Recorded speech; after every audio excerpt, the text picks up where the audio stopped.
evening. It's the 23rd of March 1933 and you're watching News of Germany, the best independent current affairs show for the German Reich.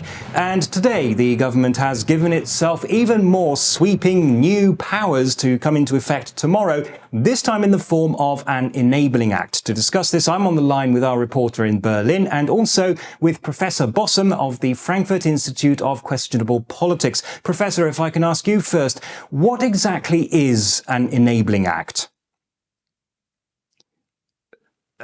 Professor, I think you must be on mute.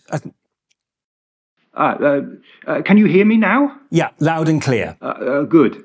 What was the question? What is an enabling act? Well, it's a law that authorizes some entity to perform some sort of a task. Now, this particular act is very wide-ranging, as it grants the government the power to pass laws without the authorization of the Reichstag or the president, even if those laws violate the Constitution. I'm sorry, Professor, did you just say even if those laws violate the Constitution? Yes, exactly. But that means we might as well not have a constitution at all. The Reichstag voted for this? Yes, and that is possible with a two-thirds majority. But also, there must be at least two-thirds of the members of the Reichstag present in the chamber for the debate. Otherwise, the enabling act can't be passed. So let me just turn to our man on the scene, Andrew. Now, the National Socialists have a very slim majority, but as the professor just said, in order for this act to pass, there must be at least two-thirds of the members of the Reichstag present at the debate. Didn't the SPD threaten to boycott it? Yes, they did. But before they could actually do that, the government managed to get a small change to the standing orders through. The new rules state that any member of the Reichstag absent without good reason is deemed to be officially present. And of course, this is just a small change to the standing orders. It's not a law.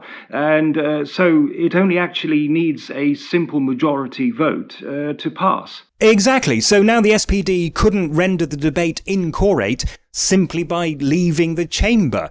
Even those members currently incarcerated in concentration camps were not deemed to have a legitimate excuse.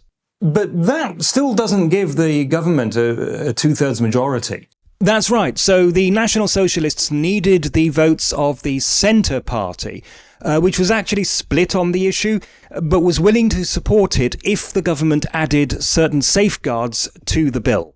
And did the government do that? No. No, they just promised to do that, but then they also said that they needed the vote as soon as possible and couldn't wait until the Reichstag had seen the amended text. And that was enough to swing it?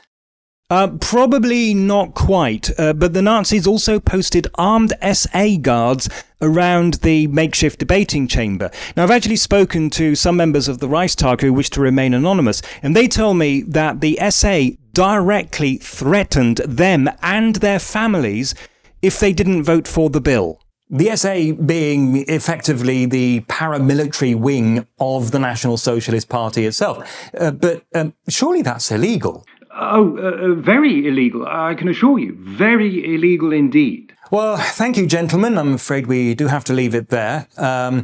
So it seems that our country's constitution is now completely worthless. I'm sure there's nothing to worry about. So anyway, thanks for watching and good night.